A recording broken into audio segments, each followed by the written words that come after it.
where we discuss all things early years related. Today, we're going to be discussing the important topic of literacy and reading to young children. With me today is the PMFRC Children's Services Manager, Sue Leclair. Thank you so much, Sue, for joining me again today. Thanks, Emma, for having me. I'm really excited today for today's topic around literacy, because you know literacy and children are two of the closest things to my heart, so I'm very happy to be here. Sue, when would you suggest a parent or educator start reading to children? I think it's really important that you start right from infancy. The earlier, the better. You know, we really want to promote that love of reading and books. So even reading to a little infant, you know, helps them, you know, they're listening to the different sounds. You're really pronouncing those words. So it's important to start and to have them in the environment and around children as young as possible. The other thing that's happening is their children are watching how you're handling the books. So if the children see how important books are to the adults in their environment and how gently and kind they're treating them, they are going to, you know, really start to develop those skill set and how important books are. And it's really the stepping stone for lifelong learning. Can you share with us what some of the benefits would be to reading to a child at such a young age? So I think reading is really the foundation of communication. So as you're reading to young children, you know, they're hearing the changes in your voice. They're seeing your facial expressions change. They're trying to pay attention. It's really developing those thinking skills. What's going to happen next? It's even about how you hold the book, turning those pages, that eye-hand coordination.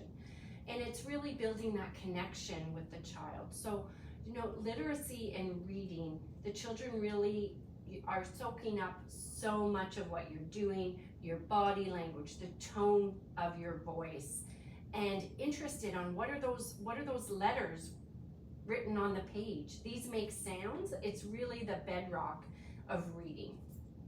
That's so cool to think about it that way, Sue.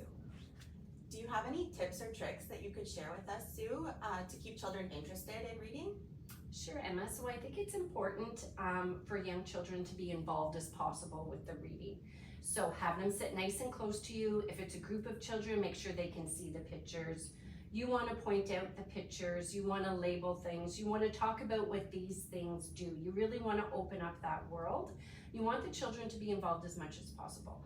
So getting them to turn the page, showing them how gently we turn the page, asking those questions, you know, I wonder what's going to happen next. I wonder what this is used for. I wonder what they're thinking about. And really focusing on that. So you really want to build the child's thinking and imagination. And it's also important to pause and give time for the children to really think and answer. So reading a book shouldn't just be reading and turning the page. It should be pausing, slowing down, giving the children that opportunity to ask their questions or share what happened to them. And that's great back and forth communication that you want to build. So you might read something, you might be reading a book about trains, and then they want to talk about how they saw a train on a drive.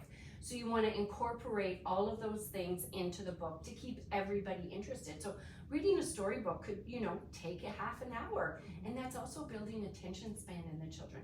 So you want to keep them interested in that so that they, you know, they're using their cognitive abilities, they're using their memory, they're talking about different experiences, or they might make up a story, which is also great because that's imagination. So all of these things are really important. And the other thing you can do too when you're reading stories that sometimes, you know, we forget about this opportunity is that you can extend that. You know, especially if you're working with children of preschool age or up, like you could read the story and then go to the table and draw a picture about how they think the story ended or what their favorite part of the story was. So just that verbal language is really helping to develop those early literacy skills. Absolutely. What are the long-term benefits to reading to children starting from a young age? Well, I think the biggest benefit is you want them to really develop a love of reading. If you have a love of reading, then often that, you know, is the pathway to investigating things, researching things, wanting to find out more information. Reading really helps build language development, both expressive and receptive. It can relieve stress, it helps with concentration, and early reading skills, and having that as part of the everyday, schedule in your child's life also, moves forward to writing skills. And having that respect of books and the importance of what words can mean, it's really a benefit to total communication and being able to express your ideas in a positive manner, and we all know how important that is at any age. Absolutely. Is there any time you wouldn't recommend using books with children?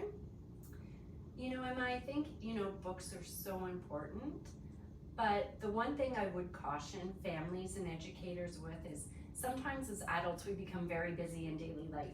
If you're in a center-based program, you might be doing a transition to lunch and the children are getting excited and you just need them to sit for a minute.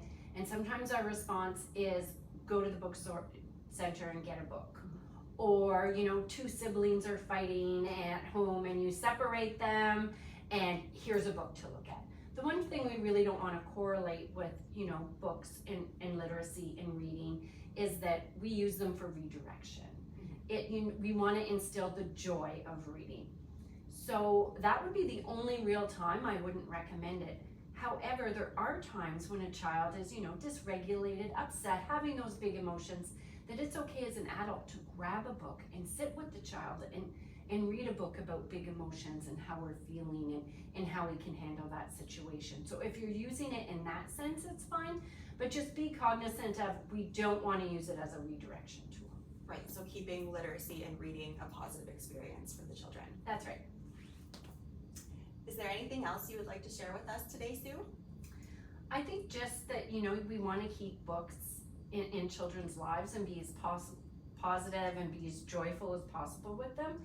And while you're reading your books, it's also important to remember that singing and rhyming and just playing and making up your own stories can be just as beneficial as reading a book.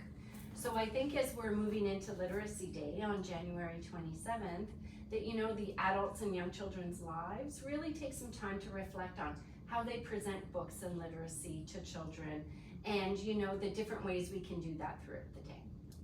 Thank you so much, Sue. This has been so great chatting with you again, sharing this valuable information with everyone, and I look forward to our next video, and thank you so much for joining us.